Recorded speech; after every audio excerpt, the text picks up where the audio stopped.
Hello বন্ধুরা, কেমন আছো সবাই? আশা করি তোমরা অনেক অনেক ভালো আছো। আর তোমাদের ভালোবাসায় আমি অনেক ভালো আছি, কারণ তোমরা আমাকে যে পরিমাণ ভালোবাসা দিয়েছ এবং সাপোর্ট দিয়েছ তা আমি কখনোই ভুলতে পারবো না। তাই তোমাদেরকে মজা দেওয়ার জন্য আবারও নতুন গল্প নিয়ে হাজির হলাম। গল্পটি শোনা মাত্রই আশা করি তোমাদের দাঁড়িয়ে যাবে এবং তোমরা সবাই হাতের কাজ করতে হেডফোন নিয়ে বসে যাও। যদি আমার গল্প শুনে মজা পাও তাহলে অবশ্যই আমার চ্যানেলটি সাবস্ক্রাইব করবে। তো চলো বন্ধুরা, কথা না বাড়িয়ে আসল গল্পে চলে যাই। আম্মা, এত ছোট মেয়েকে বিয়ে করা কি ঠিক হবে? মনোয়ারা বেগম উনার ছেলে ধ্রুবকে ভরসা দিয়ে বলেন। আব্বু, মেয়ে মাশাল্লাহ 10 জনের একজন, একবারে হুরপরির মতো দেখতে গু। ধ্রুব বুঝানোর ভঙ্গিতে দুদিকে মাথা নেড়ে বলল, আম্মা, সুন্দরী হলে কি হবে যদি ম্যাচিউর না হয়? আজকাল সুন্দরের থেকে বুঝধার মানুষের গুরুত্ব বেশি। ম্যাচিউর না হলে সংসার টিকে না আম্মা গু। মনোয়ারা পান চিবুতে চিবুতে বলেন, তোমারে এত বড় ভার্সিটিতে পড়িয়ে কি লাভ হলো বলো তো? একটা বাচ্চা মেয়েকেই যদি ম্যাচিউরিটি শিখাতে না পারলা। ধ্রুব থমথম খেয়ে বলল, আমি কিভাবে শিখাব আম্মা? এসব নিজেই বয়সের সাথে শিখে নিতে হয়, কাউকে শিখানো যায় না গিউ। মনোয়ারা হাল ছাড়ে না। এই মেয়েকে তিনি ছেলের বু করবেই। ধ্রুবর মাথায় হাত বুলিয়ে বলেন, কাঁচা ভিজা মাটি এনে দিতেছি আব্বা, নিজের মতো আকৃতি দিয়া গড়ে নিবা, তোমার জন্যই ভালো হবে গু। ধ্রুবর মন মানে না। ঢাকা শহরে আজকাল এমন ছোট মেয়েকে কেউই বিয়ে করে না। মেয়ে ছোট, তার উপর গ্রামের, কি জানি কেমন হয়। সে এত বড় ব্যাংকে চাকরি করে, তার কলিগরা আর বন্ধুরা এটা শুনলে খুব হাসবে, কিন্তু মা বাবার ইচ্ছেটাকেও গুরুত্ব দেয়া তার দায়িত্ব। কি করবে মাথায় আসছে না। ধ্রুব মনোয়ারাকে আর কিছু না বলে তার রুমে চলে যায়। সে ভেবেছিল তার থেকে বেশি হলে 2-3 বছরের ছোট মেয়েকে বিয়ে করবে, তা না একটা বাবু বিয়ে করা লাগবে। ধ্রুব রাগে চুপচাপ ফ্লোরে বসে থাকে। এভাবেই চুপচাপ কয়েকটা দিন কেটে যায়। মনোয়ারা অবশ্য হাল ছাড়লেন না। তার স্বামী আসাদ মির্জার ও মেয়ে পছন্দ হয়েছে। মূলত মেয়েটাকে তারা তাদের গ্রামের বাড়িতে দেখেছে, আসাদ মির্জার চাচাতো ভাইয়ের মেয়ে। এদিকে কাজের চাপে কয়েক বছর গ্রামে যাওয়া হয়নি। এই কিছুদিন আগে গিয়েছিলেন, তখনই মেয়েটাকে দেখেই ধ্রুবর জন্য ঠিক করেছেন। এবার মোটে এসএসসি পরীক্ষা দিয়েছে, বয়স কিছুটা কম, তারপরেও মেয়ে নিজেরাই গড়ে নেয়া ভালো, এই কথাটাই ধ্রুবকে তারা বুঝাতে পারছেন না। ধ্রুব এই মেয়ের কথা শুনতে শুনতে কান ব্যথা হয়ে গেছে। এতদিন চুপ থাকলেও আজকে ইনিয়ে বিনিয়ে না বলাতে মনোয়ারা কেঁদে কেটে প্রেসার বাড়িয়ে ফেলেছেন। ধ্রুব তাকে মানাতে চেষ্টা করাতে পরিস্থিতি আরও খারাপের পর্যায়ে চলে গেলে আসাদ মির্জা ধ্রুবকে ডেকে বললেন, ধ্রুব, মা বাবার কথা গুরুত্ব দেয়া তোমার দায়িত্ব ছিল, কিন্তু তুমি অতি বিদ্বান হয়ে গেছ। এখন বাবা মায়ের কথার গুরুত্ব তোমার চোখেই পড়ে না আগে। ধ্রুব বুঝতে পারল পরিস্থিতি তার বিপক্ষে, তাই অতি নারাজ কণ্ঠে বলল, আচ্ছা, তোমরা বিয়ের ব্যবস্থা করো, আমি এই মেয়েকেই বিয়ে করব গো। এটা বলেই বাবা মায়ের রুম প্রস্থান করেন। মনোয়ারা শব্দ করে বলেন, শুকর আলহামদুলিল্লাহ, এই মিতুর আব্বা আজকেই তারেক ভাইকে ফোন করে বলে দাও বিয়ের আয়োজন করতে আমরা আসছি গু। আসাদ মির্জা বললেন, এত তাড়াহুড়ো করতে হবে কেন? একবার রাজি হয়েছে যেহেতু বিয়ে অবশ্যই করবে গু।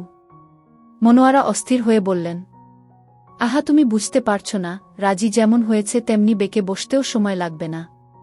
মিতুকে ফোন দাও, শাহিনকে নিয়ে যেন দ্রুত চলে আসে গু। আসাদ মনোয়ারার কথামতো সব জায়গায় ফোন দেয়। তারেক খুব খুশি হয়, বলা বাহুল্য যে সবাই আগে কথাবার্তা বলেই রেখেছিল। মিতু জানায় সে আজকে সন্ধ্যায় আসছে, তার স্বামীর অফিস ছুটি হলেই চলে আসবে, একমাত্র ভাইয়ের বিয়ে বলে কথা।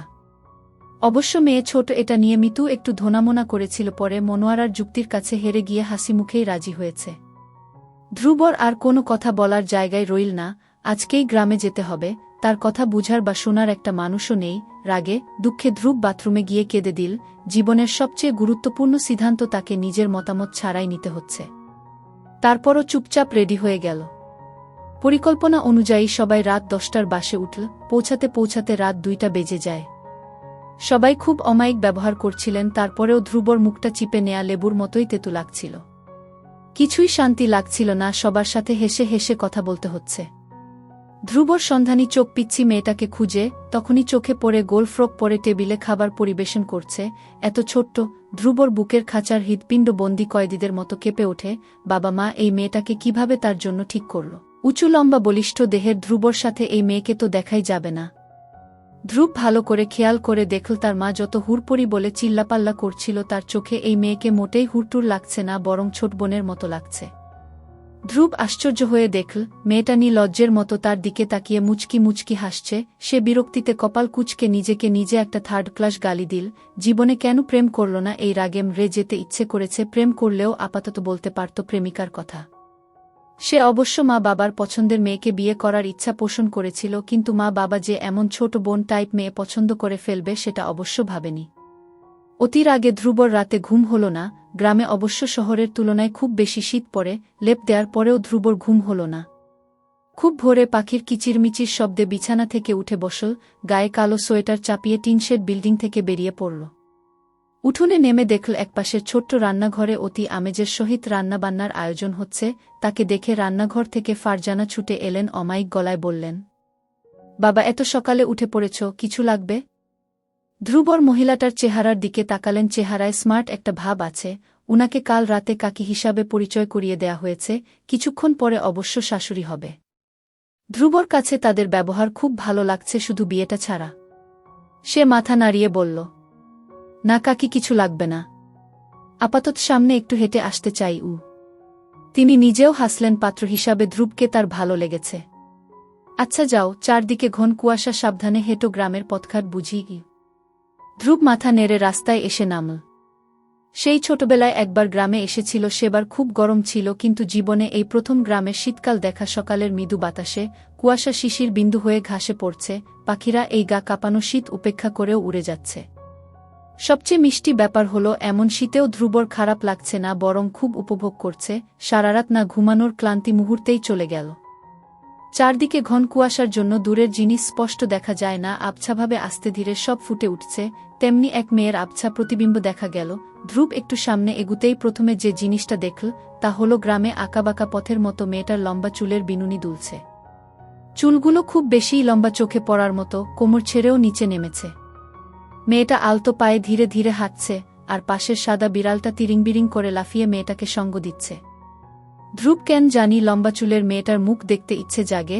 অঙ্গাত তরুণী, বুঝতেই পারল না তার পিছনে শহুরে লোক হাঁটছে, তাই তো নিজের মতো করে গান গায়, যে মানুষ চেয়ে চেয়ে ফিরিতেছি পাগল হয়ে, যে মানুষ চেয়ে চেয়ে ফিরিতেছি পাগল হয়ে, মর্মে জ্বলছে আগুন আর নিভে না, আমায় বলে বলুক লোকে মন্দ, বিরহে তার প্রাণ বাঁচে না, দেখেছি দেখেছি রূপসাগরে মনের মানুষ কাঞ্চা সোনা। ধ্রুব মুগ্ধ হয়ে গানের গলা শুনল। এত মিষ্টিও গান হয়। নিজেই মনে মনে কয়েকবার আওড়াল কাঞ্চা সোনা। তখনই গান থেমে গেল, সাথে থেমে গেল ধীরগতিতে চলা বালিকার পায়ুগল। শান্ত চোখের ঘন পাপড়ি কেঁপে উঠে মেয়েটা ধ্রুবর দিকে ফিরে তাকাল। বেনিকন্যার শান্ত চোখ মুহূর্তের মাঝে অশান্ত হয়ে গেল। ধ্রুব আবারও মুগ্ধ হল। বাড়িতে বউ দেখে মুগ্ধ হওয়ার কথা, আর সে কিনা রাস্তায় বেনিকন্যা দেখে মুগ্ধ হচ্ছে। আজব! আমার বাসার কাজের মেয়েটার বয়স 1-3। মেয়েটার নাম সুখী। ওই দিন সুখীর খুব পেট ব্যথা হওয়ায় আমি তাকে ডাক্তারের কাছে নিয়ে যাই।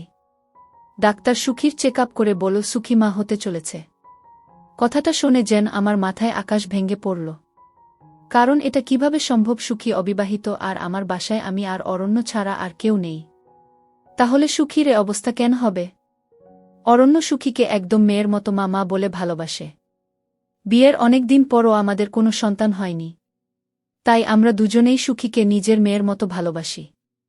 সুখীকে আমরা কাজের জন্য আনিনি। আমি সারাদিন বাসায় একা থাকি, তাই অরণ্য সুখীকে নিয়ে আসছে যাতে করে আমার যেন একা না লাগে। কিন্তু সুখীর এ হাল কে করল? আমি এ পিঠ ও পিঠ ভেবেও যেন কিছু পাচ্ছিলাম না। তাই কিছুটা বিস্মিত হয়েই ডাক্তারকে বললাম, আপনি হয়তো কোথাও ভুল করছেন। এত ছোট বাচ্চা প্রেগন্যান্ট হবে কি করে? আর ওর তো এখনও বিয়ে হয়নি। ডাক্তার আমাকে জোর দিয়েই বলল যে সুখী প্রেগন্যান্ট এন্ড 2 মাস রানিং। আমি ডাক্তারের কথা বিশ্বাস করতে পারছিলাম না, কিন্তু সব রিপোর্ট সাক্ষী দিচ্ছে যে সুখী মা হতে চলেছে, তাই বিশ্বাস না করেও পারছিলাম না। তাহলে কি অরণ্য সুখীর সাথে এমন করেছে? না, আমি একই ভাবছি। দীর্ঘ 7টা বছর প্রেম করে অনেক কাঠখড় পুড়িয়ে আমি অরণ্যকে পেয়েছি। আমাদের বাচ্চা হয় না ঠিক আছে, কিন্তু অরণ্য এসব নিয়ে আমাকে কখনো আঘাত করে কথা বলেনি, বরং কেউ কিছু বললে আমাকে সান্ত্বনা দিয়েছে। তাহলে সুখীর সাথে কে এমন করল? এসব ভেবে ভেবেই যেন আমার মাথা ঘুরাচ্ছিল। আমি কিছু না পেয়ে ডাক্তারের চেম্বার থেকে বের হয়ে আসলাম। বাসায় এসে সুখীকে জিজ্ঞেস করলাম, মা তোমার সাথে কেউ কি কোনো নোংরা কাজ করেছে? তুমি কি বলতে পারবে মা, তোমাকে কোনো ছেলে ধরেছে কখনো? সুখী কথাগুলো শোনে যেন আমার কথার মানেই বুঝতে পারছিল না। সে হয়তো বুঝতেই পারছে না আমি কি বলছি। কিছুট না বুঝেই আমাকে উত্তর দিল, কি হবে মামনি? আমার তো কিছুই হয়নি। আর কিসের নোংরা কাজের কথা বলছো বুঝতে পারছি না। আমি কিছুটা বিস্মিত হয়েই সুখীকে বুঝাতে চাইলাম কেউ তার সাথে কোনো খারাপ করেছে কিনা। সুখী এ কথাগুলো শোনে এবার বুঝতে পেরেছে যে আমি সুখীকে কি বুঝাতে চেয়েছি। এবার খেয়াল করলাম সুখী বেশ ভয়ে লাল হয়ে গেছে। মনে হচ্ছে কিছু একটা সুখী লুকাচ্ছে, আর আমাকে বলতে চাচ্ছে না। আমি বারবার ওকে জিজ্ঞেস করছিলাম, সত্যি করে বল, কেউ কি এমন করেছে? বারবার একই কথা জিজ্ঞেস করায় খেয়াল করলাম সুখী ভয়ে কাতর হয়ে যাচ্ছে, আর না সূচক মাথা নাড়াচ্ছে। আমার বুঝতে বাকি রইল না সুখী আমার কাছে কিছু একটা লুকাচ্ছে। কিন্তু সেটা কি? তাহলে কি অরণ্য সুখীরে হাল করেছে? না, আমি এসব কি ভাবছি? আমার অরণ্য এমন কখনো হতে পারে না। ও সুখীকে নিজের মেয়ের মতো ভালোবাসে। আমি এসব কি ভাবছি? তাহলে সুখীর এ অবস্থা কে করল? কথাগুলো যতই ভাবছি ততই যেন মাথা ঝিম ধরে যাচ্ছে। সারাটা দিন আমার এভাবেই কাটল। কোনো কাজ করতে আর মন চাইল না। সন্ধ্যায় অরণ্য এসে খেয়াল করল আমি বিমর্ষ অবস্থায় বসে আছি। অরণ্য আমাকে এভাবে বসে থাকতে দেখে জিজ্ঞেস করল, কি ব্যাপার, তোমার কি কিছু হয়েছে? এভাবে যে বসে আছ মনমরা হয়ে। আমি নিজেকে একটু সামলিয়ে ভাবতে লাগলাম অরণ্যকে কি ঘটনাটা বলবো নাকি বলবো না। মনে মনে ভাবলাম এখনই বলবো না। অরণ্য জড়িত থাকলে তাহলে হাতে নাতে ধরতে পারব না। তাই অরণ্যকে উত্তর দিলাম, না, এমনি বসে আছি। মনটা ভালো লাগছে না। সুখীর পেট ব্যথা ছিল, তাই ওকে ডাক্তারের কাছে নিয়ে গিয়েছিলাম। সুখীর পেট ব্যথার কথা শুনে অরণ্য যেন বেশ অস্থির হয়ে উঠল। অস্থির হয়ে বলতে লাগল, কি বল ডাক্তার, সুখী এখন কোথায় আছে? অরণ্যের এ অস্থিরতাটা দেখে আমার কাছে কেমন জানি মনে হতে লাগল। আমি কিছুটা চমকালাম ওর এ অস্থিরতা দেখে। কিছুটা চমকে নিশ্চুপ কণ্ঠে ওকে বললাম, এত অস্থির হওয়ার মতো তো কিছু হয়নি, তাহলে এত অস্থির হচ্ছ কেন? অরণ্য হয়তো ভাবেনি আমি এমন একটা জবাব দিব। তাই আমার জবাব শুনে অরণ্য বেশ চুপসে গেল। চুপসে গিয়ে মুখটা বেশ ফ্যাকাশে করে বলল, অধরা, তুমি তো জানি আমি সুখীকে মেয়ের মতো ভালোবাসি। তাই এ অস্থিরতাটা কাজ করছে। কিন্তু তুমি এমন জবাব দিলে কেন হুট করে? তুমিও তো সুখীকে মেয়ের মতো ভালোবাস। ওহ, তোমাদের তো আমার পরিচয় দেওয়াই হলো না। আমি অধরা তেমন কিছুই করি না, একজন গৃহিণী। এই যে অরণ্য, উনি আমার স্বামী। 7 বছর প্রেমের প্রণয় ঘটে, আমাদের ভালোবাসা পূর্ণতা পায় 8 বছর আগে। এর মধ্যে আমাদের কোল আলো করে কেউ আসেনি। তাই সারাক্ষণ একা নিশ্চুপ থাকতাম। তাই অরণ্য সুখীকে এনে দিয়েছিল যাতে আমার কষ্ট না হয়। অরণ্য সুখীকে কোথায় থেকে এনে দিয়েছে তা আমি জানি না। তবে অরণ্য বলেছিল সুখী নাকি রাস্তায় খুব অসহায় অবস্থায় পড়েছিল, তাই নিয়ে আসছে। আমারও সুখীকে দেখে বেশ মায়া লাগল, আর ওকে নিজের কাছেই রেখে দিলাম। অরণ্য আর আমি দুজনেই সুখীকে নিজের মেয়ের মতো আদর করি। কিন্তু হুট করে ডাক্তার এমন বলায় বুকের ভিতর মোচড় দিয়ে উঠল, কারণ এ বাড়িতে আমি আর অরণ্য ছাড়া আর কেউ থাকে না। একজন এসে বাজার করে দিয়ে যায়, কিন্তু সে কখনো বাড়িতে প্রবেশ করেনি। তাই সন্দেহের তীরটা অরণ্যের কাছে গেলেও কেন জানি না মানতে পারছিলাম না। অরণ্যের প্রতি তীব্র ভালোবাসা আর বিশ্বাসের কারণে হয়তো এমন হচ্ছে। আমি অরণ্যের কথার আর জবাবটা একটু এড়িয়ে গেলাম। অরণ্যকে বললাম, ওইরকম কিছু না, আমার ভালো লাগছে না তাই এমন বলতেছি। ফ্রিজে খাবার আছে, গরম করে খেয়ে নাও।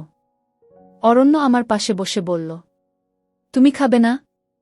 আমি জবাব দিলাম, আমার মন চাচ্ছে না। অরণ্য এবার জবাব দিল, তাহলে আমি আর সুখী খেয়ে ফেলি। অরণ্যের মুখে সুখীর কথাটা শুনলেই যেন আমার গা জ্বলা শুরু করল। তবুও নিজেকে কিছুটা সামলিয়ে বললাম, আচ্ছা খাও। এ বলে রুমে চলে গেলাম। একটু পর রুমে কেন জানি না মন টিকছে না। তাই একটু ডাইনিং রুমে ওকি দিলাম। ওকি দিয়ে খেয়াল করলাম অরণ্য সুখীকে খাওয়াই দিচ্ছে। যদিও এ কাজটা অরণ্য এর আগেও করেছে, কিন্তু কেন জানি না আজকে মানতে পারছি না। তবুও নিজেকে সামলিয়ে নিলাম। হয়তো আমার ধারণা ভুলও হতে পারে। রাতে অরণ্য আর আমি শুয়ে পড়লাম।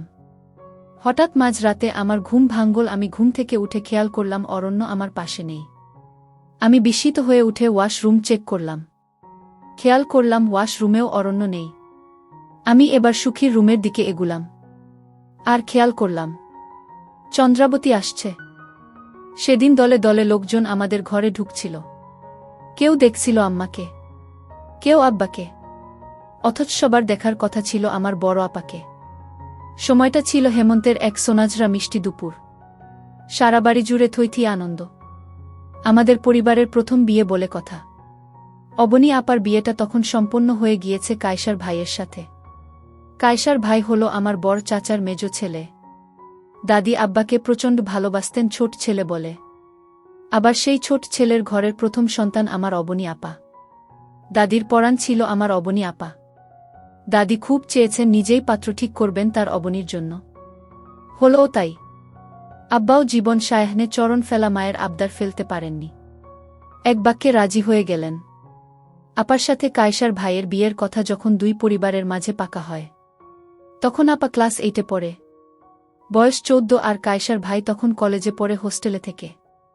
আপা কলেজ পাশ করলেই বিয়ে হবে। গুরুগম্ভীর কায়সার ভাইয়ের দিক থেকেও কোনো আপত্তি ছিল না।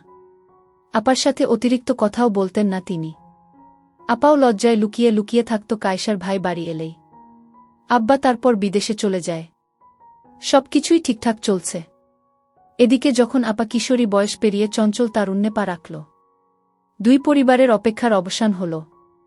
বিয়ের দিন ঘনিয়ে আসছে। আম্মা আব্বাকে চিঠি লিখলেন আপার বিয়ের বিষয়ে। তখন চিঠির স্বর্ণালী যুগ ছিল। চিঠির উত্তর আসতে 3 মাস লেগে যেত। বসে থাকার সময় নেই। আম্মা আমাকে সাথে করে বড় বাজারে গেলেন। আব্বার কাছে টেলিগ্রাম করলেন। কিভাবে কি করবেন বিয়ের বিষয়ে? তখন টেলিগ্রাম ছিল দেশের বাইরে বার্তা আদান প্রদানের সবচেয়ে দ্রুততম মাধ্যম। আব্বার থেকে জবাব এলো, আমি অবনীর বিয়ের আগেই বাড়িতে পৌঁছে যাব। তুমি সব প্রস্তুত করতে থাকো। তারপর আব্বা অনেক টাকা পাঠিয়েছিল বড় আপার বিয়ে উপলক্ষে। বিয়ের কার্ড ছাপানো শেষ। বিলি করাও শেষ। সমস্ত আয়োজন শেষ। আব্বার আশা হয় না। বিয়ের দিন যত ঘনিয়ে আসছে আমার আম্মার মন খারাপ ততই গভীর হচ্ছে গিরিখাদের মতন। আপার গায়ে হলুদের দিন মেজ আপা মানে সজনী আপা চঞ্চন গলায় আম্মাকে বলল, তোমার জামাই আসে না কেন? আগের মতো চিঠিও লিখে না আমাদের কোনো বোনের কাছে। দূরে গেলে বুঝি পুরুষ মানুষের মন পাথর হইয়া যায়? তখন আম্মার হাতে নারকেল শোলার চিকেন বিছানার ঝাড়ু ছিল। আম্মা চ্যাত করে উঠলেন গরম তেলে পানি পড়ার মতেই। সেই ঝাড়ু দিয়ে সজনী আপার পিঠে এলোপাথারি মারলেন। গজগজ করে বললেন, পড়াশোনা করে মুখের ভাষা এমন হলো কেন তোর? পিতাকে নিয়ে কেউ এভাবে কথা বলে? জালিম কোথাকার! বাড়িতে এসে বসে থাকলে পেটে ভাত আসবে?